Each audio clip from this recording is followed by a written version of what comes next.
Babaji, the first question is, you said that karma is the acquired habits of the mind. Is that it, or is there more to it than just the acquired habits of the mind?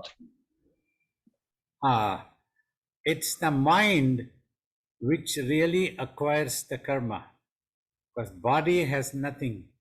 Whatever the brain records or doesn't records, it would not really matter or does any harm or anything to the mind or the self as the soul.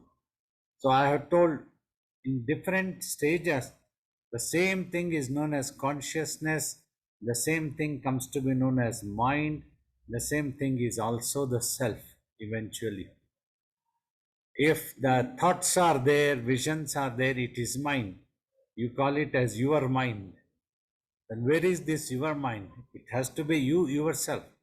There is no separation. But here, when your mind induces you into an action by thinking, by visualizing, by making a judgment, and then it also absorbs the doership. I have done this.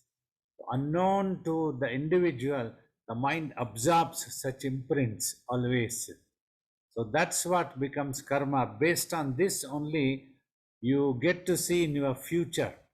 Like I tell, if you are more positive, you can be shaping a positive destiny.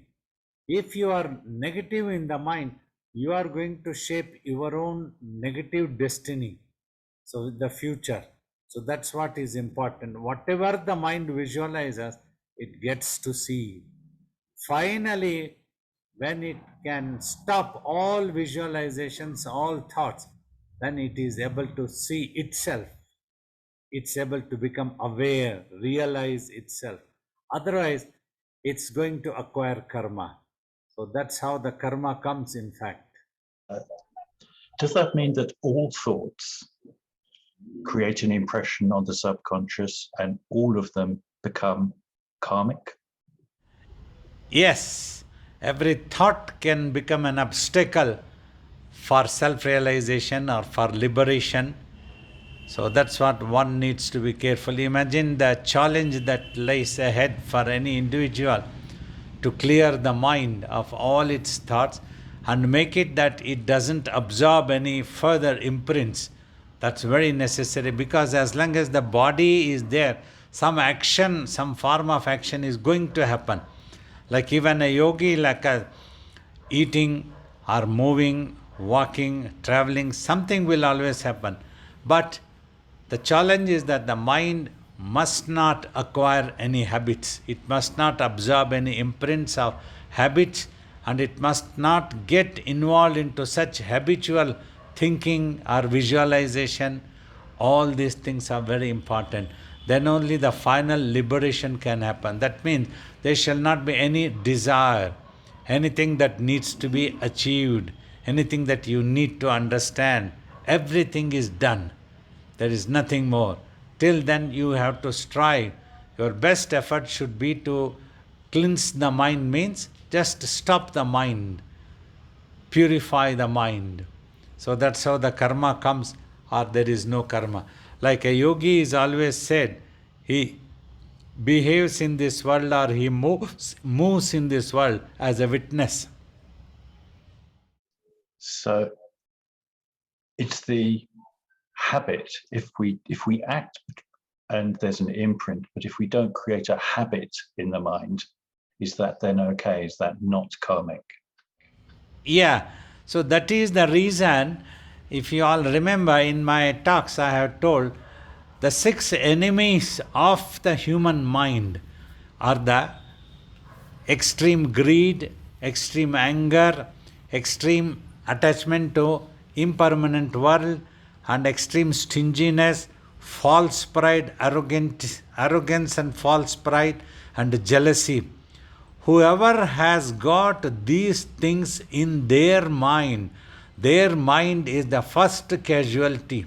There, as the soul, they are going to reap the fruits, and they are going to see the same thing that they visualize in their mind. So it is so important. Mentally, You must clear everything. Otherwise, the mind is going to acquire habits and will undergo the same thing. That's how the prarabdha, destiny, builds up for a person. And when we act, is it the action or the intention behind the action that's more important? Intention to stop is more important.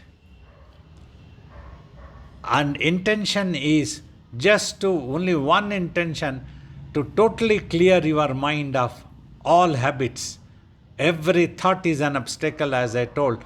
So that go with that one intention if you are interested for liberation. Total liberation means here, so you totally get rid of being born and dying and getting involved in this world. Not necessarily it has to be in this world only. Once your body dies, it can go into any other world. So, but that must be, it is recommended to avoid any such thing so that you don't get involved into happiness and unhappiness, struggle and excitement, all these things. Once for all, you achieve supreme peace. So, this is what is recommended. You must clear your mind. Your mind must not hold anything. That's why we repeatedly try to teach. Leave it in the mind. We might act upon bodily, it is no problem. We might even fight, we might defend our country, we might defend our society, our culture, anything we might defend, but mentally we don't have any personality clash, any reason to have any clash, no reason to have anything to hold in the mind.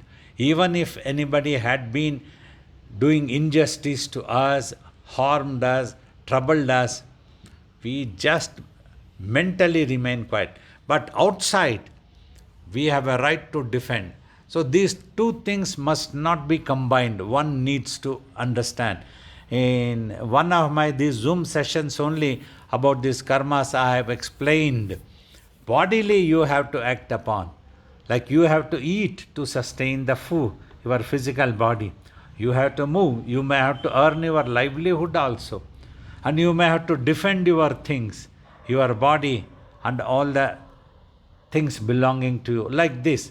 But at all these times, if you practice thorough meditation, understanding the technique that we are teaching, then you will be active, but you are not active mentally.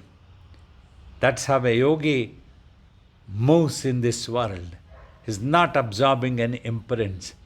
I am neither a teacher nor a learner. I am neither a guru nor a disciple. Neither I am born nor I am going to die.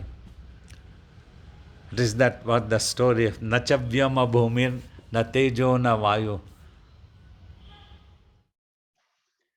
So if somebody stayed in a room and they minimized their actions to the absolute minimum, they could still acquire a lot of bad karma because their thinking wouldn't be right? Yes. Simply you stop the body actions won't be helpful. You have to stop the mind. That is why, remember, Ramana Maharshi, Swamiji, they all said, you don't have to run to caves and forests to practice meditation. You can stay in your home, sit in a corner and do meditation, because you are carrying your mind also. You might try to go to a solitude, but your mind will be brooding for all the things. So then you get again involved. So you have not achieved anything. So that is very important, that your mind is totally cleared, and further also it must not hold any imprints. It must not absorb. Like a yogi, we have stopped our future. Means the mind is stopped. But whatever the previous resolutions, it will go accordingly. Now the body will undergo such prarabdha, such destiny. As many students, they have to come and receive our blessing. That is the prarabdha, they will come. And if they don't come, they don't come. That's it. So is everything that happens to us due to our karma, or are some events that happen to us totally nothing to do with our karma, a random event? In my opinion, whatever you would have visualized or resolved in your since time immemorial, probably previous lives, so they only have shaped your present. So that's how things do happen. Not that at random you get involved. In this life, it may appear, but at different places, answering this type of questions, I have told. Say, suppose if somebody is suffering, we must not tell that because of your own previous karma you are undergoing. That is quite rude. That is not a good manners. We must try to help that person who is suffering so that he overcomes first mentally, he is able to muster courage and overcome that suffering mentally. Then physically, whatever is possible, we have to help. But technically, this is how it happens. The very thing that this body is born and we are here as a personality is the previous some resolution, somewhere something that we had desired, this did not happen, so it has happened. So when a certain thing happens, at that time also if you can rectify your mental attitude, if you learn, imagine you are born because of your destiny. There was something that was lacking. Now you must have undergone good and bad, happiness, unhappiness, all these things are happening. But imagine you are also blessed in your resolutions that you have come across a yogi as a guru. And you have developed some inclination for this spirituality, to sit for meditation, to understand the truth of the mental happenings and the destiny that works. Though it is very mind-boggling, may not be 100% conclusive when we talk, but what we observed during tapas and what we continuously keep observing, because this is how things happen. So that way, you are really blessed. Means anybody. We were blessed. Though I was born as a body and experienced the birth in my imagination, but I was so much blessed to have a guru like Shiva Bala Yogi and learned from him. That inclination came. I must have that peace, that supreme peace, that liberation. Must get rid of birth and death. This must be the last birth. So that was a firm conviction. Consistently we were praying and we got blessed with a guru like Shiva Bala Yogi. Isn't it a blessings also? So like that, every soul would have pressed a button for salvation also, as they would have pressed a button to undergo this destiny. It's a matter of time. Today if we could achieve, tomorrow you all also will get a chance to achieve. So if you listen to me, understand, absorb the real meaning of what I am trying to teach, pay attention and put your efforts. Every moment is precious. It's a big challenge. If you have adopted some responsibilities, if you are a householder, if you are in the world, many things you may have to do it. There may not be a choice that you can always sit for meditation. However, try to take out time. That is precious.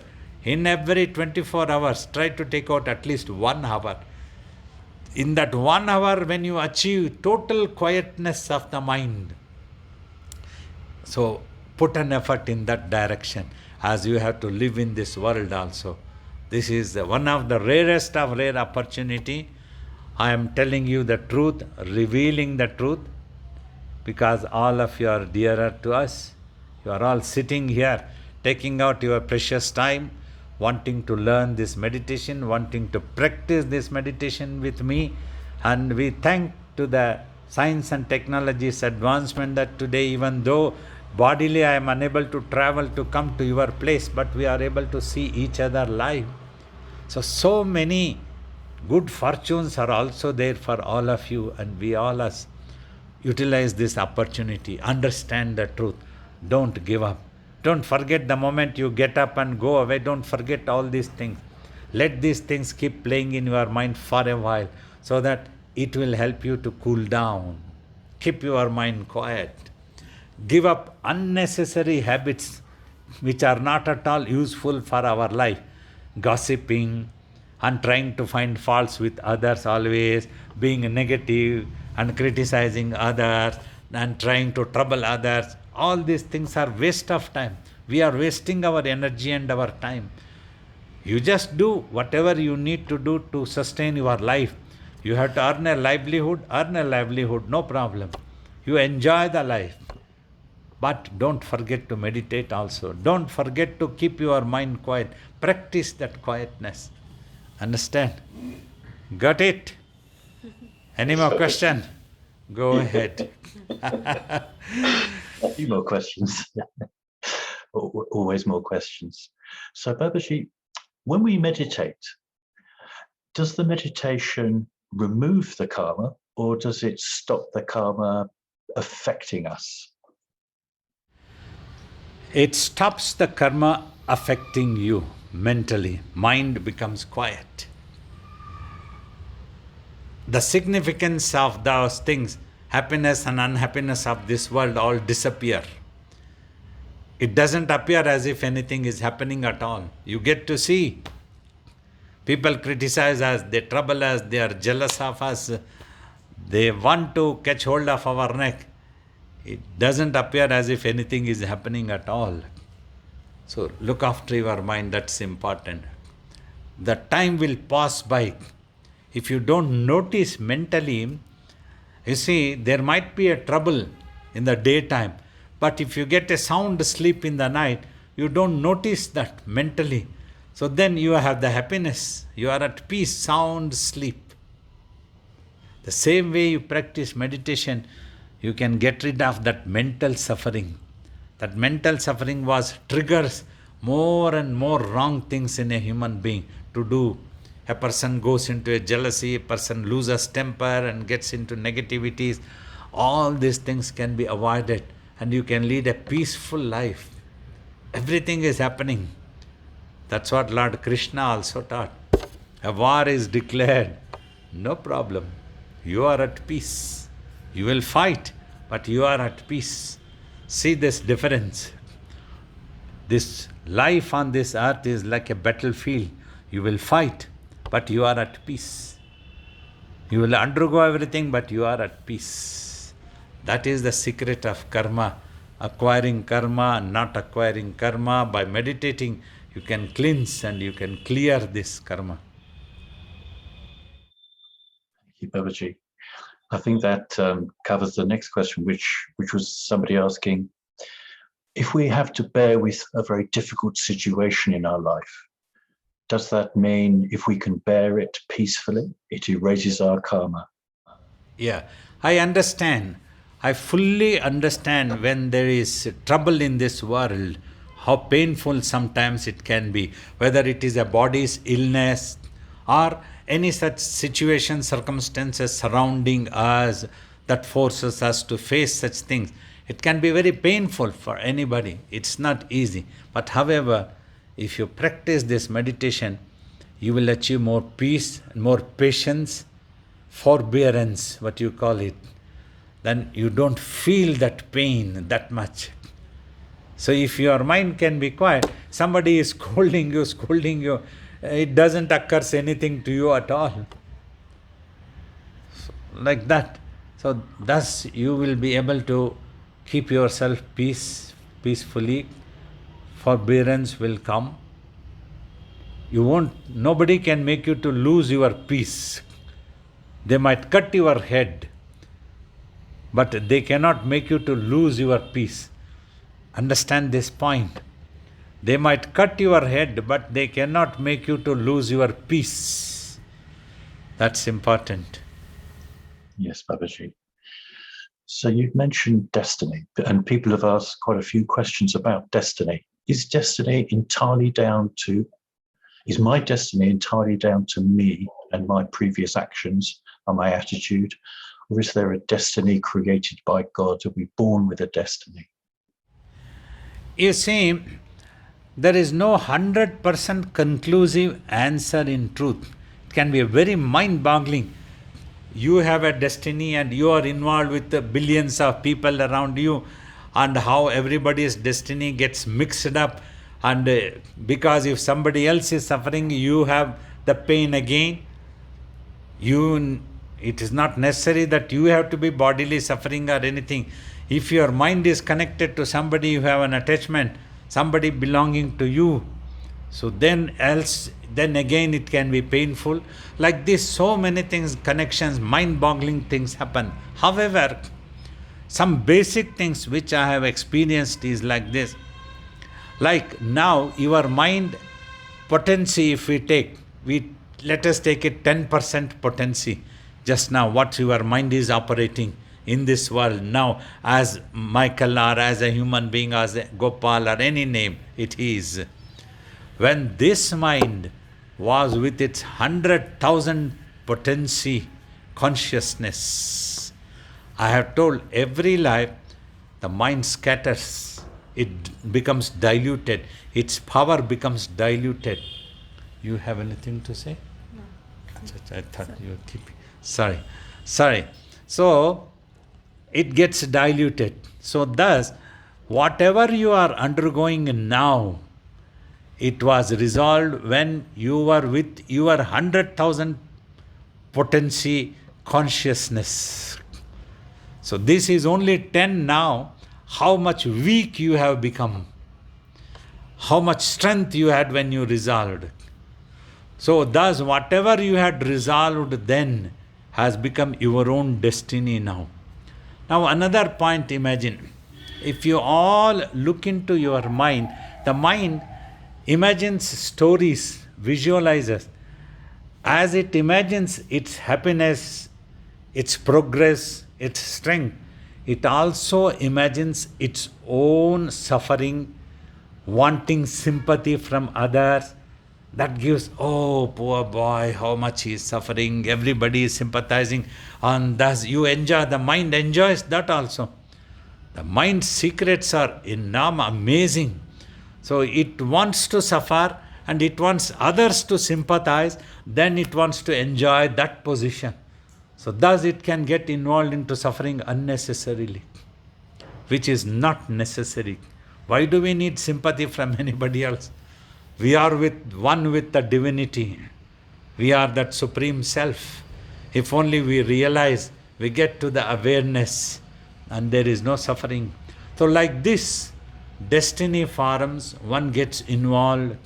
So in this world, when we see, many times it may appear to us, many innocent people get involved unnecessarily. Like when a tsunami or a flood comes, you cannot determine who has done what type of karma. So many might be innocent, so many might have done something, we don't know. Somewhere something one has visualized definitely. Without that, we wouldn't be born at all in this body, or any body, any physical body. We would have been with our real self if we had not resolved anything. That is definite, one truth. Thank you. So, is there such a thing as good karma and bad karma? In this world, there is both. This world is made up of dualities, good karma and bad karma. Good karma means when you are not harming anybody, when you just want to live without thinking of any harming also. At least that is one of the basic thing for a good karma, that your life is not harmful to anybody, you are a harmless creature, you just want to live for yourself. So that is a good karma. But if you plan to harm others, a larger cause, so that we can consider like a bad karma. Now, spiritually you must understand, if you get involved with a good karma, also you get involved into this world, you can be reborn again. If you get involved with a bad karma, also you can be reborn again. So one has to be careful as much as the spirituality and liberation is concerned. Total clearance of the mind is essential to get liberated. In this world, As long as you have to do a karma, do a good karma. If your existence itself becomes problematic to somebody who is jealous of you, then you cannot help. You have to exist. You cannot die because somebody doesn't like you to live. That is not possible in this world. However, at least you are not thinking to harm anybody. You are in your life, you are leading your life. So this world has so many things we get to see amongst human beings. You are just living, not harming anybody, you are just living in your peace. That also others cannot tolerate. They cannot take it peacefully. If one country is very happy, another country cannot take it. How come they are happy, we are not happy, we must trouble them? That is the part of the jealousy that plays, one of the 6 enemies of human mind. That is the secret, how amazing things play. This mind troubles for anybody. So, like this, the karma, good karma, bad karma, and you have to rise above the dualities. That I have always told you, tell this world is very good, then also mentally you get involved. You tell this world is very bad, then also your mind gets involved. Once you get involved, there is no guarantee that you are going to stick to only one thing, always good. Somewhere, somebody might tries to drag you to a bad thing also. You yourself may not realize. You get involved into the dualities. If you have happiness of this world, unhappiness will follow. If there is unhappiness of this world, happiness will also follow. So that's what the Guru said. Do not depend for your happiness on this world. To be happy is your existence right. I want to ask Baba that, this theory of karma, this karmic theory, according what Baba's answer I am understanding, if I am understanding clearly, that this karmic theory is determined even before we see this world. So, Baba, there are certain means 2 things. One is there something called mass karma? During the Second World War, or just like you said, the tsunami happened. So many innocent people just lost their life. And during the Second World War, there were so thousands and millions of people, they lost their life just because of somebody else's ego or their agenda. Or the other thing is that their karmic theory or their karma was already determined according to their past impressions. Is the mental impression two questions same time? Means what is the karmic theory? Is the karmic theory is already determined before we born in this world, or is there anything called the mass karmic theory? No mass karmic theory. Every individual, the soul itself is not individual. Yet again in illusion, when the consciousness goes on visualizing, they get involved. And in one life, they can be getting involved into a mass. It would appear as one person's ego might have made all of them to suffer. When we see in this world, from the viewpoint of this world, one person wanted to wage a war. Because of that one person's ego, so many people get dragged. So they all had their own karmas to get involved into such things. That's how they get involved. Say, for example, 3 or 4 people are fighting in the street. You are just going. If your temperament is like that, you might drawn into that fight. You might also get involved with either a good or a bad. You might be doing a good thing or you might be doing a bad thing. It's very difficult to determine, but you might be getting involved into a karma. So that's how a mass karma also can happen. Though in this world it appears, so like this, there may not be a conclusive answer, but this is what, in my opinion, what I have seen in my tapas or mind's visualizations, whatever its secrets, it can be quite mind-boggling. You cannot determine 100% this is how it happens, but however, in my opinion, this is how it happens. So finally, every individual must take care of their consciousness or their mind. That is important. Yeah, yes.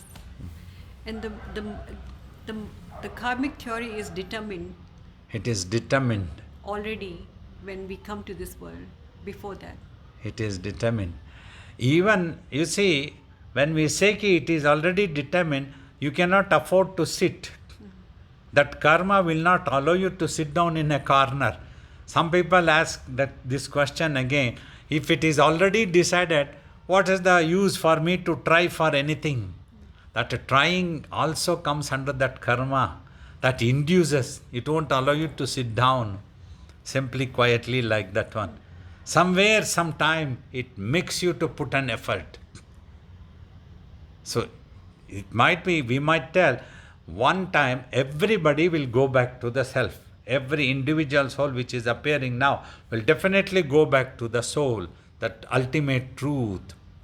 Then everybody, you think that if they start thinking we don't have to do anything, we don't have to meditate, we have to just sit down. That sitting also becomes a karma.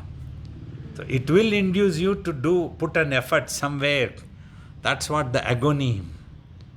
Agony keeps pricking you, pricking you, pricking you. The trouble things that happen, it pricks you again. Somebody might trouble you, it pricks you again. Somebody might criticize you, it pricks you again. Somewhere that detachment or the frustration gets converted into a detachment. First, it might be a frustration or a disappointment about this world, about people behaving, about others behaving to you, about things are happening to you. You might be trying to be success, and repeatedly again and again it is troubling.